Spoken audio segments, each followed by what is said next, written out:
27 ნოემბერს საქართველოს პარლამენტის ეროვნული ბიბლიოთეკის საგამოფენო დარბაზში საქართველოს საპატრიარქოს წმინდა თამარ მეფის სახელობის უნივერსიტეტისა და კონრად ადენაურის სახელობის ფონდის ორგანიზებით წიგნის ბიოეთიკა გენეზისი არსი მერმისი პრეზენტაცია გაიმართა. ჩვენი მონოგრაფია არის გამოკვლევა მეცნიერების ისეთ ახალ დარგში, როგორც არის ბიოეთიკა. მართალია მარტო სამეცნიერო დარგი არ არის, ძალზედ პრაქტიკული ღირებულება და წარმოადგენს მოკლედ რომ ვთქვათ, დღევანდელი ბიომედიცინის და ჯანდაცვის სისტემის მსოფლმხედველობრივ, ფილოსოფიურ, სულიერ ზნეობრივ შეფასებას.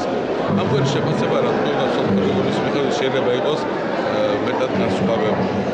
აი სწორედ ამაზე ვამახვილებ ყურადღებას, წიგნი საკმარისად დიდ მასალას შეიცავს და სხვა ნაშრომებისგან გამოირჩევა იმით, რომ სწორედ ფუნდამენტურ მეცნიერულ კვლევას წარმოადგენს, რომელიც ჩვენგანაც უნდა გახდეს საფუძველი ყველა პრაქტიკული პრობლემის გადაწყვეტისა. ეს არსებობს საშიშროება მედიცინასა და ჯანდაცვაში არსებული ყველა პრობლემები უპირატესად გადაწყდეს უტილიტარული და პრაგმატული თვალსაზრისით.